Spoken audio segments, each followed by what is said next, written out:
सासू माँ, आप लोगों का पेट भरते भरते मेरी दादी के गहने चले गए। जब से सुनैना की शादी विक्रम के साथ पक्की हुई थी, सुनैना के माता पिता बहुत खुश थे। सुनैना के ससुराल वालों की कोई खास मांग नहीं थी, उन्हें तो सिर्फ कन्या और कलश चाहिए था। सुनैना के माता पिता मध्यम वर्गीय परिवार के लोग थे, जबकि विक्रम का परिवार एक अमीर घराने का था। उसके बावजूद भी विक्रम के परिवार द्वारा दहेज न लेने पर हर कोई खुश था। उसके माता पिता तो इतने खुश थे कि हर किसी से उसके ससुराल वालों की तारीफ करते। इसके ससुराल वाले बहुत ही नेक दिल है, इतने अमीर है, फिर भी दहेज तो बिल्कुल भी नहीं चाहिए उन्हें, केवल कन्या और कलश चाहिए। हमारी बेटी तो भाग्य खुल गए। काफी ऊंची सोच है। जल्द ही शादी की तारीख निकली तो सब जुट गए तैयारियों में। दादी ने कहा, वो लोग कोई दहेज तो ले नहीं रहे हैं, तो एक काम करो, शादी में खर्चा थोड़ा ज्यादा करो, जिससे सब लोग खुश हो जाए। सुनैना के पापा ने ऐसा ही किया। थी तो एक मध्यम वर्गीय शादी, पर फिर भी हर चीज एक से बढ़कर एक, जो एक पिता अपनी हैसियत के अनुसार कर सकता था, वही सुनैना के पिता ने किया। इतना पैसा कभी किसी मध्यम परिवार में सेविंग के नाम पर इकट्ठा नहीं हो पाता, इसीलिए कर्ज तो लेना ही पड़ा। शादी के कुछ दिन पहले ससुराल की तरफ से सुनैना के पापा के लिए बुलावा आया। वो वहां पहुंचे, ना तो कोई आवभगत और ना ही कुछ। सबसे पहले उन्हें एक पर्ची पकड़ा दी गई। साथ ही कहा गया, समधी जी, ये कुछ शगुन, कपड़े और गिफ्ट हैं जो हमें और हमारे रिश्तेदारों को आपको देना पड़ेगा। सुनैना के पापा कभी पर्ची को देखते तो कभी समधी जी का चेहरा। इतने में सुनैना के ससुर अमन जी ने कहा, समधी जी, क्या सोच रहे हैं आप? देखिए, हम आपसे कोई दहेज तो ले नहीं रहे, लेकिन हम भी तो दूसरों से लेकर बैठे हैं, तो देना भी तो पड़ेगा ना। आप भी समझदार हैं, हमारी भी मजबूरी समझिए। सुनैना के पापा कुछ कह ना पाए। अचानक से हुई इस डिमांड से चुप हो गए और पर्ची लेकर सीधे घर आ गए। जब माँ ने पर्ची खोलकर देखी तो 60 लोगों के कपड़े मांगे गए थे। उन सब पर 1100 शगुन और गिफ्ट के तौर पर सभी के लिए एक चांदी का सिक्का।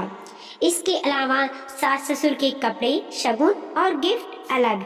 और यही पर्ची तो सिर्फ लगन के दिन दिए जाने वाले गिफ्ट थे। इसके अलावा बेटी के विदाई के साथ भेज जाने वाले गिफ्ट अलग।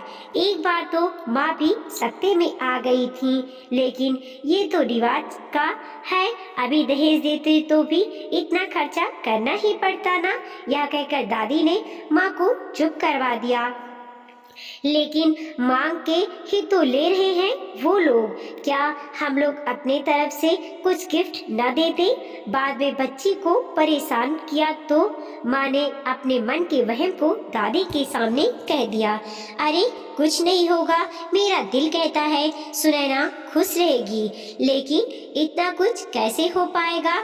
माँ ने दबी जुबान से कहा, सब हो जाएगा, तुझे चिंता करने की जरूरत नहीं है। दुल्हन की माँ है, तेरे पास और भी बहुत से काम है, उन्हें कर। दादी ने डांट कर माँ को चुप करवा दिया। पर इतना जल्दी इतना कुछ कैसे हो पाएगा? पैसे भी? अब की बार पिताजी ने कहा, अरे एक ही तो बेटी है, उसके बाद तो दोनों बेटी है, उसके लिए इतना तो कर ही लेंगे। है मेरे पास, तो फिक्र ना कर, दादी ने कहा तो पिताजी के चेहरे पर थोड़ी तसल्ली आई।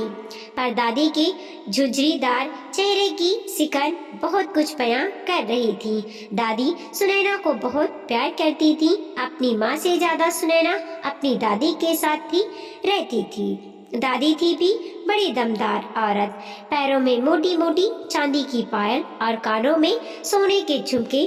दादी को हमेशा बस इन्हीं दो गहनों में देखा था। दादी के माता पिता ने बड़े प्यार से उनकी शादी में उन्हें दिया था। पहले अपने बक्से में हमेशा रख कर करती थी, लेकिन जैसे जैसे उम्र हो गई और बीमार रहने लगी तब निकाल कर पहन लिए। बस यही कहती थी कि अपने माता पिता के आशीर्वाद को पहन कर ही जाऊंगी, मेरे मरने के बाद खुलवा लेना और सुनैना को दे देना।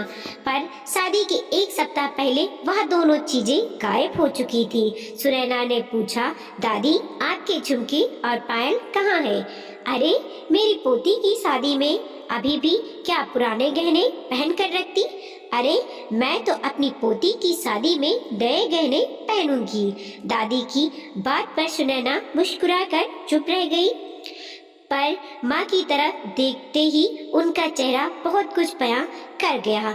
शायद सुनैना की शादी के लिए वो गहने बिक चुके थे, क्योंकि उसके बाद सुनैना ने वो गहने घर में कभी नहीं देखे। खैर सुनैना की शादी हो गई और वह दुल्हन बन ससुराल में आ गई। दहेज ना लेने के कारण ससुराल वालों का मान सम्मान समाज में बहुत बढ़ गया था। खुद ही अपनी तारीफों के पुल बांधे जाते थे। अरे एक से बढ़कर एक रिश्ते आ रहे थे जो मुंह मांगी कीमत देने को तैयार थे, पर भाई हम तो सिद्धांतवादी लोग थे, इस कारण दहेज में कुछ भी नहीं लिया। पर सच्चाई तो सुनैना को अच्छे से पता थी। अभी तो सिर्फ शादी ही हुई थी, जहां एक मुश्त खर्चा देना पड़ा है। असल खर्चे तो अब शुरू हुए थे। एक लड़की के माता पिता के लिए तो रीति रिवाज कभी खत्म होने का नाम ही नहीं लेते। आज ये त्योहार तो कल वो त्योहार, आज घर में ये उत्सव है तो कल वो। नाम सिर्फ कन्या और कलश का होता, लेकिन जितना निकलवा सकते हैं निकलवा ही लेते हैं। कभी जमाई जी का जन्मदिन आ रहा है तो कभी समधी जी का, कभी ये तीज त्योहार तो कभी वह। हर बार कुछ न कुछ डिमांड कर दिया जाता और सुनैना कुछ न कह पाती और उसके माता पिता को कर्ज लेकर ही सही डिमांड को पूरा करनी पड़ती। ऐसा करते करते एक साल बीत गया। फिर वह दिन भी आया जब सुनैना को सामने आना ही पड़ा। दरअसल हुआ यूं कि सुनैना के मायके में उसकी दादी का देहांत हो गया। पहले तो ससुराल वालों ने उसे वहां भेजने से ही मना कर दिया। उनके अनुसार उनके पास वक्त नहीं था। अगर कोई मायके से लेने आ जाए तो भेजने के लिए भी मना नहीं है। अब ऐसे माहौल में भला कौन लेने आता? मजबूरन वह कुछ न कर सकी, पर फिर लोकाचार के तहत ससुराल वाले आखिरी तीसरे दिन उसके वहां ले जाने को तैयार हुए, पर उसमें भी यह कहकर सिर्फ विक्रम और सुनैना को भेज दिया गया कि हम लोग बाद में आ जाएंगे। विक्रम तेई की बैठक अटेंड करके सुनैना को वहीं छोड़ रवाना हो गया। 7वें दिन उसके सास ससुर उसके मायके वालों से मिलने के लिए आए। मुश्किल आधा घंटा ही रुके थे और जाने को तैयार हो गए। सुनैना की माँ ने विदा होते समय मीता जी को एक साड़ी निकाल कर दे दी। साड़ी लेते समय मीता जी ने नाप भाव सिकोड़ लिए, जिसे सुनैना ने देख लिया। अपने सास ससुर को छोड़ने वह बाहर तक आई तो मीता जी ने वहीं पर तमाशा शुरू कर दिया। ऐसी साड़ी दी है, हमारी कोई इज्जत नहीं है क्या? सिंपल सी लैस लगी हुई। मम्मी जी माँ के हाथ में जो साड़ी आई वही तो निकाल कर दे दी थी। हाँ, तुम्हें तुम्हारी माँ का गलती कब लगेगी? मैं तो यह साड़ी किसी भंगन को देना ही पसंद करूंगी। जैसी आपकी इच्छा, सुनैना ने दो टू जवाब दे दिया, जिससे मीता जी आप बबूला हो गईं। पर उसी समय अमन जी ने उन्हें वहां चुप करवा दिया और दोनों वहां से रवाना हो गए। सुनैना वहीं खड़ी रही, मन ही मन जानती थी कि अब असल हंगामा शुरू होने वाला है, पर अब वह बिल्कुल भी चुप नहीं रहेगी। जैसे ही बरावी पूरा हुआ, विक्रम सुनैना को लेने आ गया। सुनैना का जाने का बिल्कुल भी मन नहीं था, पर फिर भी ससुराल तो जाना ही पड़ेगा। यही सोचकर वह विक्रम के साथ रवाना हो गई। जब वह ससुराल पहुंची तो देखा कि वहां का माहौल बड़ा बोझिल सा है। मीता जी अभी भी मुंह फुलाए बैठी हुई थीं। जैसे ही उनकी निगाहें सुनैना से टकराई, एक पल के लिए भी कुछ बोलने को हुई, लेकिन अमन जी ने चुप रहने का इशारा किया तो चुप हो गई। सुनैना को अंदाजा हो चुका था अब कुछ धमाकेदार होने वाला है, जिसका अंदाजा उसे पहले से ही था, इसीलिए वह भी तैयार थी। जैसे तैसे 1.5-2 घंटे निकले, पर मीता जी सुनैना से सीधे मुंह बात भी नहीं कर रही थी। शाम को सुनैना ने पूछा, मम्मी जी खाने में क्या बनाऊं? क्यों, मायके वालों ने खिलाकर नहीं भेजा क्या तुम्हें? जी, मेरे मायके वालों ने तो मुझे खिलाकर ही भेजा था, पर आप लोग तो खाओगे ही ना, इसीलिए पूछ रही हूँ। हाँ, देख लो कैसे जुबान कैसी की तरह चल रही है, यही सब सिखाया है उन्होंने इतने दिन में। उन्हें जो सिखाना था वह पिछले 1 साल से मैं इस घर में दिखा चुकी हूँ, इसीलिए चुप रही। अब पिछले 1 साल से मैंने जो इस घर में देखा और सीखा, अब वही मेरी जुबान बोल रही है।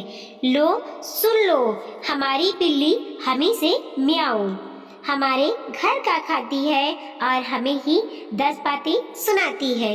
माफ करना मम्मी जी, मैं कोई पालतू जानवर नहीं, मैं घर की बहू हूँ। जबरदस्ती तो आई नहीं थी, बाकायदा ढोल नगाड़ों के साथ इस घर में कदम रखा था और आप लोग खुद खुशी खुशी मुझे लेकर आए थे। तो जिस तरह आप लोगों की सेवा करना मेरी जिम्मेदारी है, उसी तरह मेरा भरण पोषण करना आप लोगों की जिम्मेदारी है। एक तो हमने दहेज नहीं लिया, ऊपर से हमें ही सुनाए रही है, और लाओ गरीब घर की बहू। माफ करना मम्मी जी, आपने सिर्फ कन्या और कलश का नाम रखा है, लेकिन कन्या और कलश के नाम पर कितना कुछ आपने मांग लिया, उसका अंदाजा भी है आपको?